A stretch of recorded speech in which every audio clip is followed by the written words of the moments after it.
What is going on, Movie Meals? Movie Meals. We're here to be back with the pod. I Play don't even know what catch-up. episode this is. Catch up. What are you talking about? We were here 66? not that long ago. We gotta catch up on the industry. Everything's been moving. Yeah. Last video we had up last week, Oscars. Reaction to the Oscars. But yeah, we're here to just kind of talk news, reviews, anything, whatnot. So thank you, million patrons. Kimberly Karen, go get some merch. It's all linked in the description. Help us get to that 2,000 mark. Yeah. So Please Kyle, do. Kyle's, if God forbid Kyle doesn't get to do this. So Kyle's got about 8 reviews. He's got locked and loaded. So Kyle, I'm gonna let you take the floor here.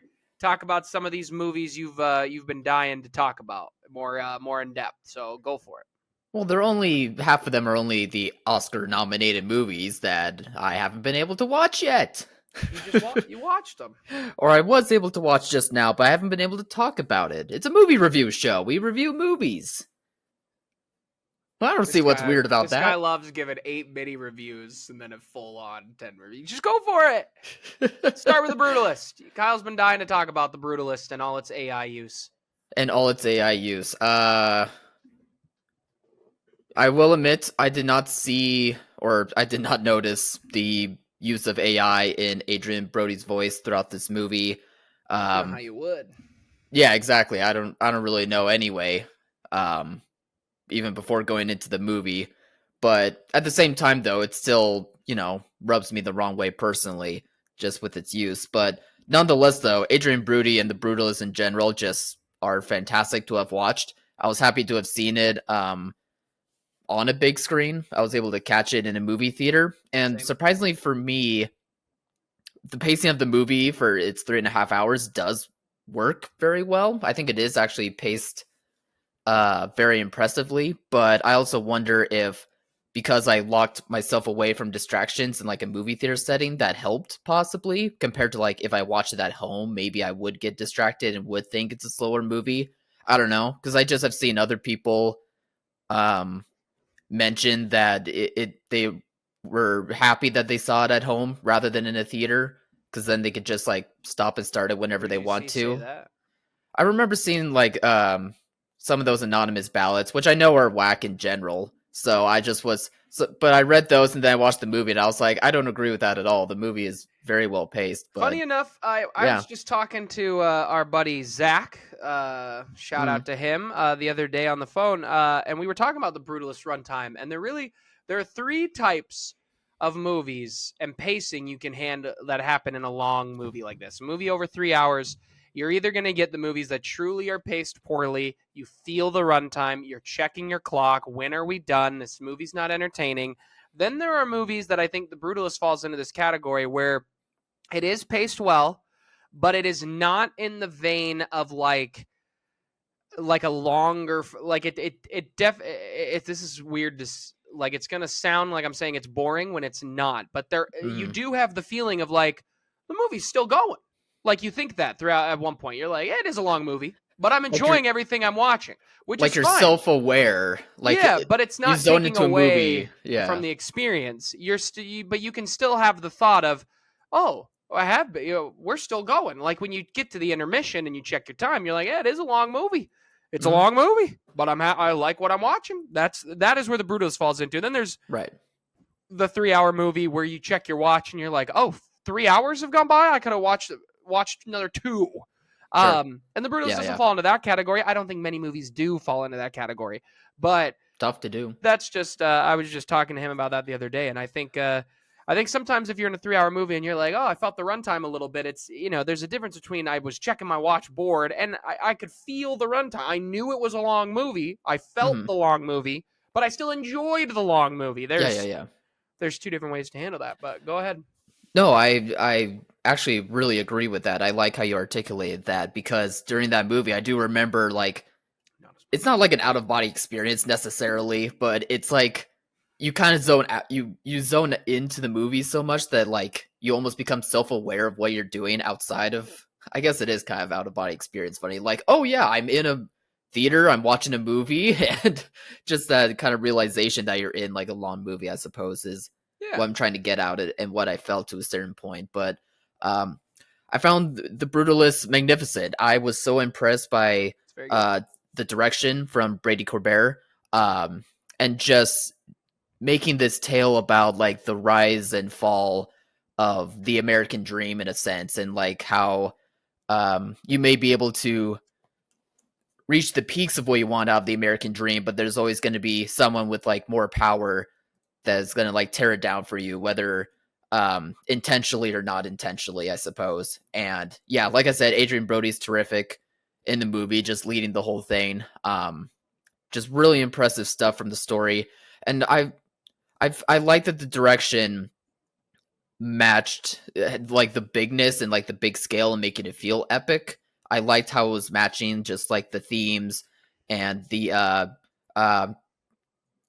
German brutalist like architecture related stuff that was going on throughout the movie. Like it was just a perfect match of like the themes and whatnot, just to get like the movie's points across, in my opinion. So I was glad I was able to catch up with that one. That movie is very, very good. The Brutalists have made your top 10 of the year? Yeah. All right, I have your list up right in front of me. We've gotten a dual monitor setups the last 2 weeks, and it's phenomenal. Should I talk about Nickel Boys first before we play that game? No. So, because we're going to play it twice. Kyle's top 10 at this moment was Dune, Challengers, Anora, The Substance, I Saw the TV Glow, Furiosa, Conclave, Problemista, A Different Man, and The Beast. What are you moving and what are you shifting to put the Brutalist in your top 10? Right now, I'd probably bump out Problemista completely, and I would put Brutalist in top 5 somewhere. So I think 9 and 10 would stay the same, but everything else would shift back one. You keep Different Man and The Beast. Interesting. Yeah. Move Conclave down to 8. Move Furiosa to 7. Yeah, that sounds right. Or you Brutalist. Like I saw the TV Glow more than the Brutalist? No. Sorry. The Brutalist would be in my top 5. Somewhere in my top 5. Maybe not 1 and 2. Something out. What are you moving out? Problemista I would move out. Problemista is number 8 at the moment of your top. No, I would move it out. So that gets kicked out. But what's getting kicked out of the top 5? Is it I Saw the TV Glow, The Substance, Anora, Challengers, or Doom Part 2? It's got to be Probably. It's got to be. That's what's probably I Saw TV Glow. Yeah. All right. Yeah. Kyle, let's talk about Nickel Boys and make this even harder for you, because now the Brutalist is in there. I know. You wanted to put them both in at the same time. No way. I really do want to, because Nickel Boys blew me away. Also because of its direction. I did go into this movie wondering how that's going to work, as I imagine a lot of people watching this movie probably thought initially, just because it's shot from like a first person perspective. So I wasn't sure if it would feel authentic or if it would really help like convey the human emotions that are wanting to be expressed in the movie. But there was a point in the movie where I realized that it wasn't just one person's perspective. It was 2 gentlemen's perspectives, and like it explores them bonding in this like correction facility that does horrific things to these young boys. And it is also based on true events, some true stories as well, which, you know, was devastating for them to have that happen to them back in history. But it was also worthwhile for me to like learn about that after the fact, because those were some things I just didn't know about in our history, unfortunately. But nonetheless, it to me, at the end of the day, it was just a story between these two boys, these 2 men that just were able to go through hardship and were able to create a love of like brotherhood love that is just strong and just helping them get through the thick of things. And there's just such an emotional vulnerability that this movie captured, and a large part of it was because of how well done the cinematography and the direction was throughout it to really convey those. Because yeah, I had my skepticism at the beginning, but once it locks in, you know that you're about to lock in, and then you just are gripped by the movie till the end. Terrific performances as well by the 2 leads, Brandon Wilson and Ethan Harris, who play the characters Turner and Elwood. Fantastic acting, and I can't wait to see more of them. I hope that they get more work out of this. I hope this movie, it feels underrated right now, despite it being like an Oscar nominee. I feel like in a few years, we're really going to look back on this one and really appreciate it a lot more, because this movie is fantastic. And Ramel Ross is a director to look what is that next thing coming from him. Yes, because I think this really stood out in a great way for him and his career moving forward. Where would you put Nickel Boys? Okay, we've pushed out Problemista. We moved I Saw the TV Glow to 6th, so that puts what are you kicking out now? Got to be The Beast. Come on, gotta be. Yeah, that's fine. Come on, get out. I'd do that. I really like A Different Man. A Different Man keeps Boys, growing on me. Is Nickel Boys in your top 5 or in the bottom half? I think it'd also be in the top 5. So what are you shifting? You've moved the I Saw the TV Glow out, so you have to move out The Substance, Honora, Challengers, or Dune. Probably The Substance. Crazy. It's tough, but I think I'm gonna do it. Crazy. I adore Challengers. Challengers adores you, pal. I hope they do. All right, what other movie did we want to review before we get into Mickey 17? Flo, you wanted to talk about Flo? Yeah, and I could also talk about The Monkey real quick. That's right, The Monkey. Go ahead and talk about The Monkey. The Monkey is fun, enjoyable, funny. It didn't stick the landing for me completely. I felt like it was just kind of missing. A horror movie? It was fun and funny? Yeah, horror comedy. It's a horror comedy. Oh, it's a horror comedy, gotcha. Yeah. And it really had a pop in the screening that I was at. Like, I was almost shocked, because in movie theaters, I just don't feel like people react. People don't giggle like they used to. People don't enjoy. Yeah, like, but really, though, I mean, it's not like we're watching a lot of comedies in theaters these days, but I don't know. I just was really shocked by people having a great time with this movie, which I was happy about. For me, I just felt like the story itself was kind of missing a few elements to really hit home for me, but I did kind of like that it was a movie about siblings and just about like losing loved ones at the same time, and how like that grieving process can be different for everyone, and how it can trickle down to other family members, whether you intentionally do it or not.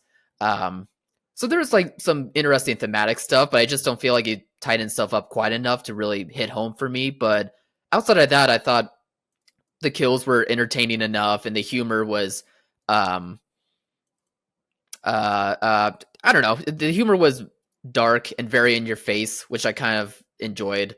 So there's some good out of it. I'd recommend it to people if they want to check out something like that. Nice. All right, so Flo, you wanted to talk on Flo? I just think Flo was cute. Nice story. The animation was very impressive. I'm happy to see that it got the win. I don't know. I just like Wild Robots animation more. Yeah. You complained about the animation to me. What are you talking about? Did I? Yeah. I don't even remember what I said. You said the animation rubbed you the wrong way. Didn't like it. Maybe at points, but Stop. I don't know. Excellent I'm over animation. it now. I don't know. Excellent animation. I love Flo. Flo's awesome. Yeah. I was hearing from coworkers that their kids really enjoyed that movie too. Like they had like emotional reactions out of Flo, which I like hearing. Oh yeah. All right, let's talk about the movie of the week here. Mickey 17. Bong Joon-ho finally got a chance to see it. We will give a non-spoiler review at this point. Probably clip this out. We can do it. So let's talk about Mickey 17. Kyle, what were your positives of the film? The movie that was delayed 100 times. I know, right? No kidding. It was funny. We know about that so much, and we've been waiting for this movie forever to come out. And I was telling a buddy of ours that went to the movie with me that like it was delayed 7,000 times, and he was like, "Really? I didn't even know it was coming out this week." Like I just had to tell him what that. Buddy? Augusta. Oh, it was Augusta. Oh, he's a goof and a half. He's a goof. Goof and a half. Yeah, but this movie, it stuck the landing for me despite all the waiting that we had to do for it. I'm so happy that it finally came out, and I'm so happy that it really hit for me. I just love it when a movie is able to make you feel exactly what the filmmaker is feeling. This is a weird comparison, but I remember Guardians of the Galaxy 3 doing that for me as well. Like that movie, you can just tell that James Gunn needed to like get some frustration out. And I feel like here, Bong Joon-ho is definitely doing that himself. Um, Hmm. Granted, like the themes in this movie are similar to like some of his other movies that he's done in terms of like capitalism and like what's kind of going on with the Class. unfairness in our He world. deals with class a Class, lot. I mean, class is especially. Snowpiercer, and it's Yeah. heavy in Parasite. It's even a Yeah. bit in Okja.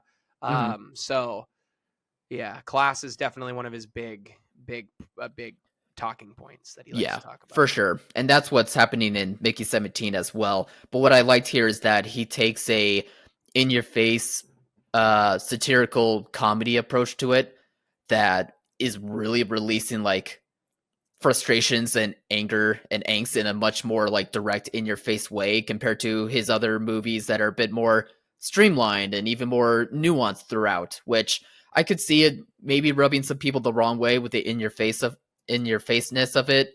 um might affect like the pacing of the movie for some people as well. I know it did for me at times, just between like the story stuff and like just the world building stuff that he's trying to do combined with the juggling of the themes in just such a different way that it doesn't feel like it really has doesn't have like the best flow to the story. But I still think like it really sticks to landing in like the second and third act especially. um Robert Pattinson in this role obviously is fantastic. I just love that it's another notch in his belt of like being fearless with the roles that he chooses and like the way that he acts in just such a uh freakishly large way, in a freakishly large sense that's just so entertaining. But it always feels different from every role. He Especially here. truly is one of the best actors working today. Like when we left, I just kept Mm, thinking like this is the career Timothy Chalamet should be trying to get to be considered one of the greats.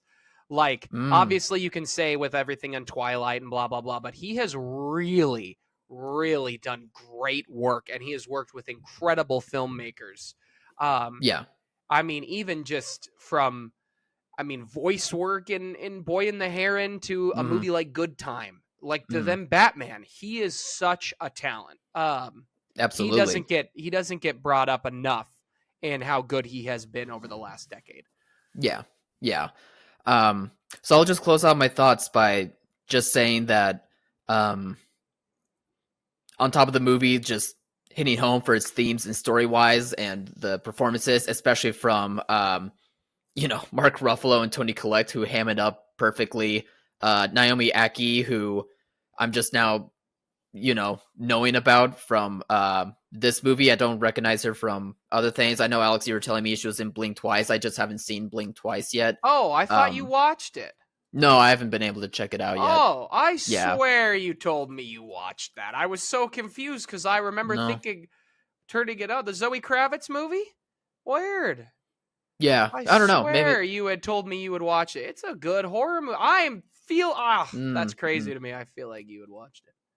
I should check it out now because I really liked her in this role. Her character, it's funny. Like there is enough depth to her character in like some small moments that I really appreciated, but I just wish I got to see that character more in this movie. I guess a large part because of how good she is in the movie. So I don't know. I guess that's another negative that I could have, but it's not really. It's for a good reason. Like she's just that good, and the character was just that interesting to me. Um, and then, like I said, Mark Ruffalo and Tony Collette ham it up in like the best way. It made it really entertaining. And it was also another theater experience where people laughed and enjoyed themselves and like were gripped by the story. Like I could feel people towards like the climax of the movie like really engaged with it. So There were people in yeah, my just a great showing experience to who watch. clearly like people were like, "Can we laugh?" Like people were Yeah, you could at tell people were first. kind of holding it back. For me it was the whole way through. I Okay. adored Mickey 17. I've seen some hate towards it, and I think it's completely unfounded. I've seen people talk about how it's so politically satire on what's going on in today. My guys, the movie came out, was finished like 5 years ago at this point now. Like, Like it's also from a director who's not from America. Of course he's going to make fun of us. I thought Mark Ruffalo was hysterically accurate at some of the things he was doing. I thought it was very funny, and it worked. Robert Pattinson's voice, you could definitely feel the Steve Buscemi. I know he's talked in interviews that's where his inspiration was. Steve Buscemi from Fargo specifically was his inspiration for his voice. That's cool. Times, Batman came out in this movie, and it was awesome to see Batman and then the Mickey voice back to back at times. It was cool. Yeah. I thought the movie was very funny. I thought its themes delivered. It does take a minute for you to kind of just like, they don't do a ton of setup. I mean, they do set up Mickey, but there is some stuff about the world and things going on that it's like, maybe we could have talked about this or that. But to me, that was easy to get past. I thought everybody brought an A+ performance. It was such a crazy, weird movie. Like, I loved it. It's horror-esque at times. It's very funny at times. It's a thriller at times. It's action at times. I mean, this movie I thought was really cool. And he also plays a lot into animals and animal, like the way we treat nature and stuff. I mean, Okja is pretty much just completely about that. And I thought that worked great in here. I would die to have a creeper in my home. Because the creepers were awesome. I loved Mickey 17. The announcement is that Bong Joon-ho's next project is going to be an animated movie. Very curious to see what that would be, what that's going to be. I'll watch anything he does. And to be honest, I've also seen some people be like, I've seen a lot of people say, if you're going into this movie expecting Parasite, you're going to be disappointed. I've seen people be like, what a step down from Parasite. Go watch Parasite. You clearly just wanted to watch Parasite. So don't go into the movie expecting it to be Parasite. I mean, I had expectations when the movie was first announced, being like, man, like, they're not putting around Oscar season. Like, I just assumed it might be another big Oscar contender. It ended up not being that. I saw the first trailer and was like, oh yeah, this is not that type of film. So, like, there's tons of people saying that. Critics we follow, there's tons of pundits. I've seen it all over the place. And it's like, why did you go in expecting that? Why did you go in expecting Parasite? Like, it was clear from the trailer that this was going to have some comedy. Like, that's also like his brand, is to do kind of dark humor comedy. It's odd phrasing whenever someone does that of any filmmaker. I think. What do you mean? Like, if you're expecting their last movie, which was an Oscar-winning film, prepare to be disappointed. Like, yeah, it's not gonna. What, he's gonna bang out two of them in a row of the same movie? Like, I mean, he probably could, but like, he didn't want to make that. He came up with a fun, unique, interesting story, and we got to see him in sci-fi and out in space and doing all this fun stuff with a unique take and idea. The special effects were very good in this movie. They were very good. Nothing drives me just more nuts than the idea of we need to put a movie down because we are comparing it to a movie that has nothing to do with this. It's become one of the most pet peeve arguments I hear from people. It instantly ticks me off when I hear that. Well, it wasn't as good as this movie. It wasn't Parasite. It wasn't as good. So I don't like this movie anymore. It wasn't as good as Parasite. The punditry, go watch Parasite. If you want to watch Parasite, go watch Parasite. Coming from the punditry side, I could see why they would articulate things in that way. But if critics are articulating things in that way, I think that's kind of lame. Like, your job is to... Both are lame. Yeah, but at least punditry... I think critics have a high bar for, like, expressing their reasons why a movie does or does not work for them, or isn't the same as, like, the last movie a filmmaker did. Don't go to that level. Just don't do it. Fair enough. That's me personally. Right. So, yeah. Moving on. Excited to see what Bong Joon-ho does next. I did rewatch Snowpiercer since seeing it for the first time. I hadn't actually rewatched the full thing, and it really did hit differently now that I kind of understand filmmaking more. I remember watching Okja when it came out on Netflix, and I remember, like, I was the only one excited to watch it. I remember being like, it's from the guy that made Snowpiercer, and everybody around me was like, what? Okay, whatever. But and I remember not loving it, and I really want to rewatch it now and see if maybe because I remember just thinking it was good, but like I remember it was good, but I want to rewatch it now to see if it really has popped for me in a different way. And I've been dying to see The Host. It's been on my list forever. I meant to watch it this last Halloween and never got a chance to do it. But I might try and watch it this week. Which one's The Host? I don't think I'm familiar with that it's one of his movies from like, it's not an American movie. It didn't really come here. I don't know else to explain it. Okay. It just is it horror? Kind of sounds like a horror movie. Yeah, it is. Nice. That's cool. Is Bong Joon-ho from Korea? I can't remember exactly. I believe so. South Korea. Yep. Yeah. So it's a Korean film, The Host, and a movie called Mother, which I've heard is also very good. But The Host is supposed to be a really fun horror movie that I do want to check out. I still remember how I first felt watching Snowpiercer. Like, I was levitating. That movie, so good. It's so good. It's very good. All right, moving on. We got some time. We got plenty of time. Big news in the Star Wars world. Kathleen Kennedy is officially stepping down at the end of this year, around the end of this year. People are like, she better be gone by the moment that January 1st hits. That's not really how big companies work. It could be, but she's got about a year left of being the head of Lucasfilm. This is something that has sparked tons of speculation. I've seen news articles saying, like, who's going to take over, reasons why Dave Filoni can't take over, and all these different things. Kevin Feige's been around a lot. Will Kevin Feige take over? I think this has been a long time coming. Fans have been wanting her to leave for years now. What are your thoughts here, Kyle? I'm not surprised that she's gonna step away from Star Wars. Like, eventually that was gonna happen. Yeah. I mean, I don't know, I guess. Like, we just don't know, like, who the next person that they're trying to find or trying to have them learn the ropes on, like, doing a position such as hers. So there's not really anything to, like, guess on what's next or if there's any promise to the franchise and with a new person coming in to take over. Yeah, I don't know. It definitely had, like, its bumps in the road, to say the least. Like, we certainly have a lot of videos. Call them big old potholes. Potholes. We're bouncing in that car. We're not just lightly feeling a little bump. We're bouncing in that car. Yeah. Way to be more honest about it. She went straight into the wall. What are we talking about here? Come on. God, she you know how many projects have been greenlit and taken away under her watch? Come on now. Yeah, no kidding. Yeah.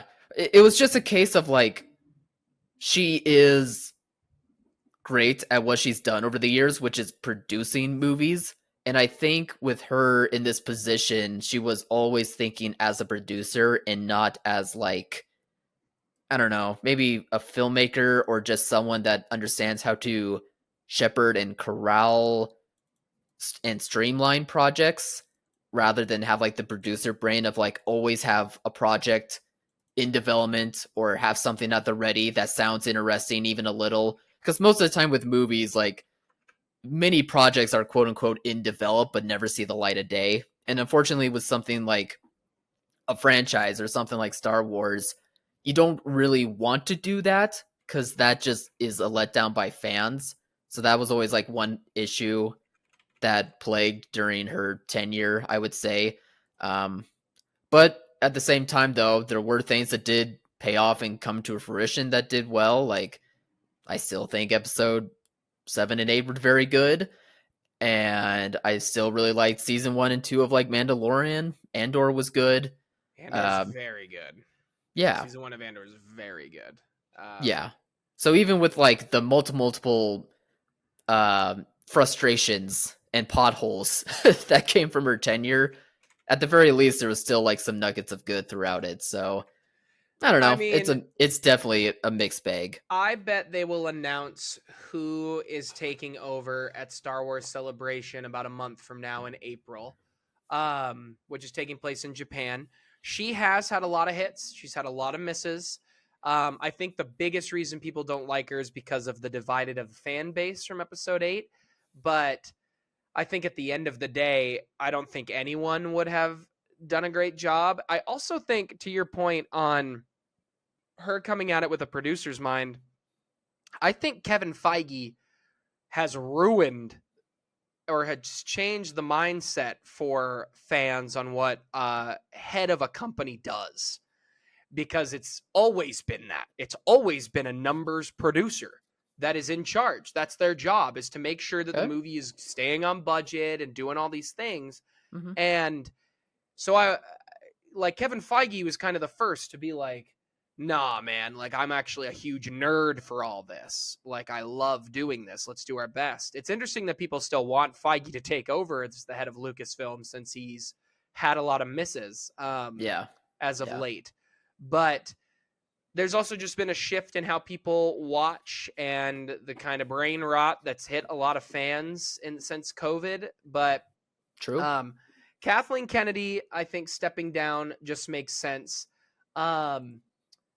Time to let somebody else do it, whether it's Dave Filoni or Jon Favreau or somebody else. I don't know if they're the right picks. Truly, I don't. I think Filoni can do a good job, but I'm not sure if Filoni's got a ton of... Like, the thing that does matter that Kathy did have was experience. I mean, does Dave have a ton of experience running an entire company? Is a kind of a big thing, but the reports are that she's been... Yeah, true. It would be like that, which... But he had Peter Safran come in, who does have that producer huge experience. Yeah. If they do something like that, I think he would be a good pick, but I'm curious what they're going to go with. I think Kevin Feige would be the wrong... I mean, I just don't know if Kevin can handle two. I'm okay if Kevin does it, but doing both Marvel and Star Wars is I think a lot. he would step away from Marvel if that was to be what happens. Is that the right move for Marvel, though? Does Marvel get back to what it was without him? A lot of projects still are supposedly in development. Grogu Mandalorian, the Rey movie. Is it James Mangold doing the original Jedi movie? The Jedi Origin movie is still in development. Supposedly. Sean Levy's is supposedly still in development. Simon Kinberg was on, left. I think it's time for a change, and they need to get Star Wars back in the main vibe. Star Wars needs to be back in the cinemas. Yeah. It needs to be back at the theater. It's going to make you more money if you do. We just rewatched Solo because we're doing like a slow rewatch, and we want to rewatch Rogue One, and then we're going to watch Andor again before season 2 comes out next month. So we needed to watch Solo because we were going to go in chronological order instead of release order for this rewatch. And Solo, it still has a lot that's bad, but it's a lot that's fun in the movie. I still enjoy the movie quite a bit because especially the last Kessel Run I think is brilliant. It's really fun, but a lot of misses. So this is interesting. What's also I'm going to side note into some other Star Wars news that I think is interesting. Sure. Is some there for years rumors about George Lucas doing a Star Wars show, and then apparently the details got released on what this show would be, and apparently these are the kind of big bullet points that George. It was called Star Wars Underworld. It was supposed to be. Did you hear about this news? No, I know nothing about this. Oh, this dropped just a day or so ago. He had the idea for a TV series, and back in the early 2000s, it was going to be called Star Wars Underworld. It was supposed to be dark, it was supposed to be sexy, and it was supposed to be more violent than any Star Wars production ever. Lucas knows all about sexy. They had written 60 finished full scripts for the series well before it was potentially going to become a thing. The show was meant to connect to the video game Star Wars 1313, another project that ended up being canceled, where Lucas offered direction, blah, blah, blah. And then they wanted to make the game about Boba Fett, so it's part of the reason it didn't happen. It says here the most eye-popping aspect of this is that the Underworld was reportedly going to cost $40 million per episode, $20 million per episode series, more than that on the higher end now. During the 2000s, I mean, you got $20 million episodes happening now, 20 to 30. It's kind of now become a thing. Stranger Things outpaid per episode Game of Thrones. And then it's like, all right, cool. But we'll see what it is. John Williams was supposed to score the entire show. HBO was the only network even possibly entertaining the idea of running this show. Of course. But there was just no way they could handle it at that price. A weird twist was that Lucas was set to have a meeting with the HBO CEO at the time at Skywalker Ranch. But the day before, that CEO, Chris Albrecht, was arrested for assault, and HBO later forced him to resign, so that meeting never took place. Quoted from somebody who was supposed to be a big part of the show, said in an interview where this all came out, is that it was going to blow up the Star Wars universe, and Disney definitely would have never offered to buy Star Wars from George had they made this show.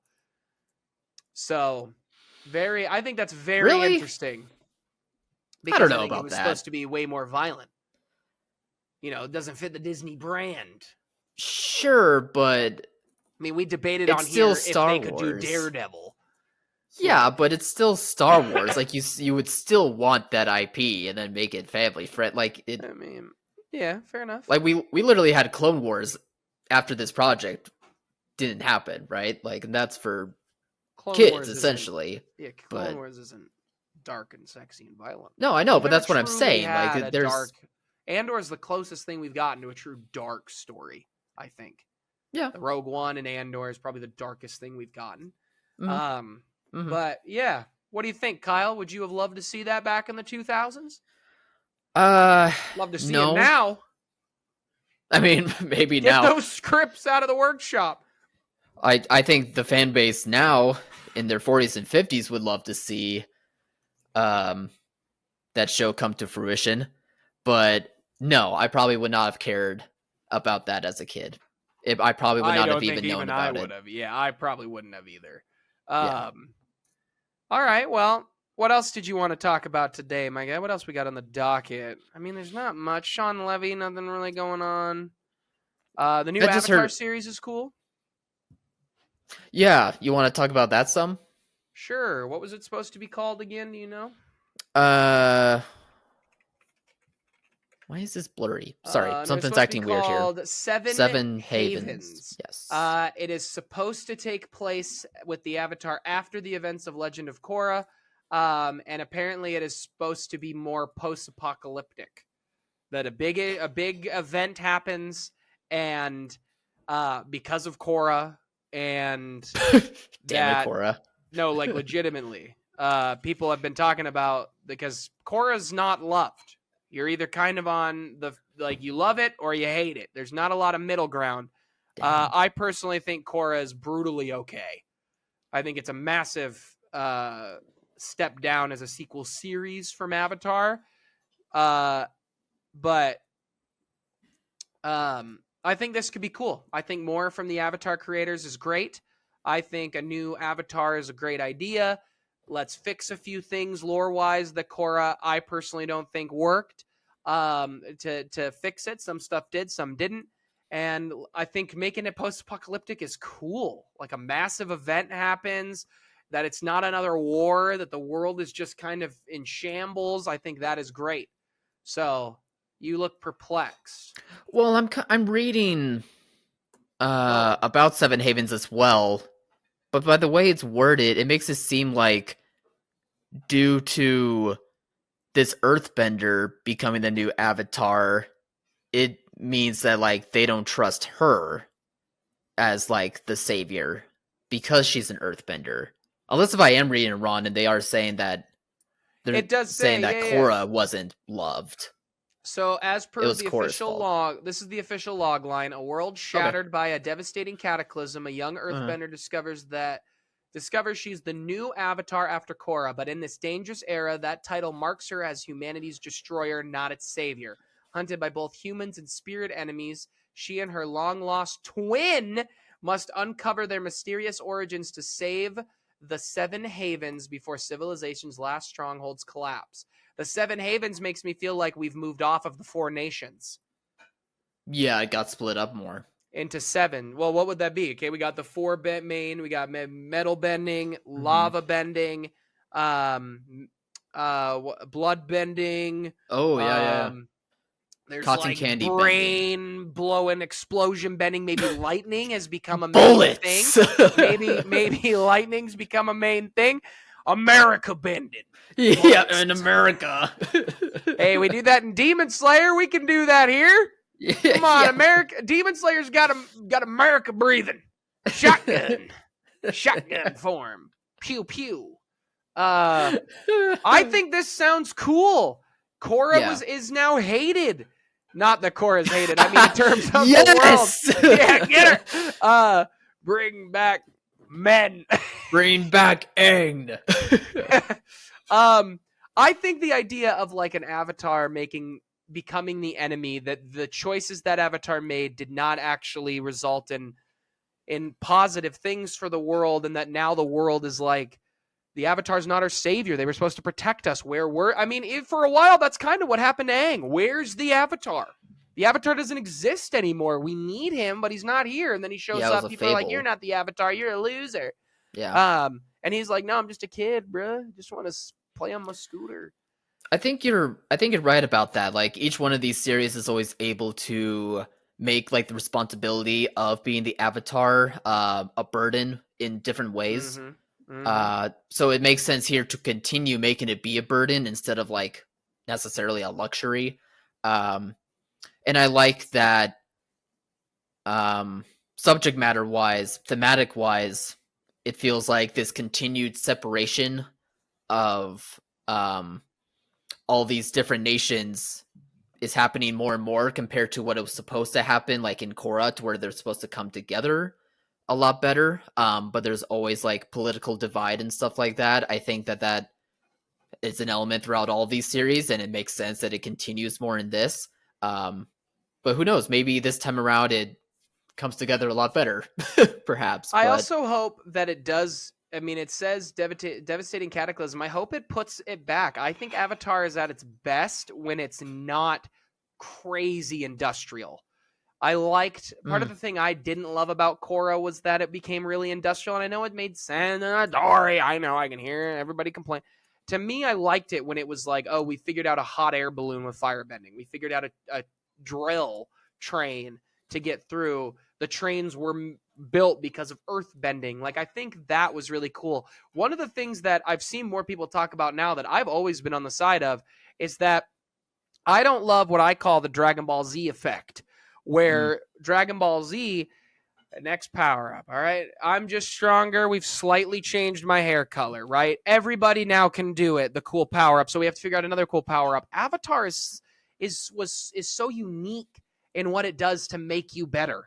Blood bending, metal bending, lava bending. I think all those are very cool ways to adapt to what the world has built and the rules within it. What I didn't love is like, everybody's a lightning bender now. And it was like lightning was something very difficult to learn. And I'm okay with more people knowing it.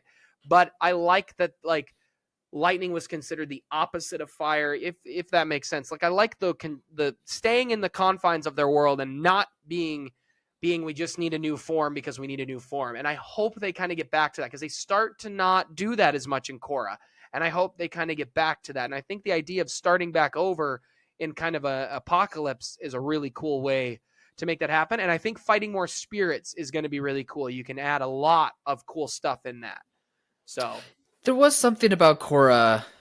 I get what you mean from that stance. For me, there was something about Korra that I probably don't love in hindsight, was that it felt like too many people could just bend in general.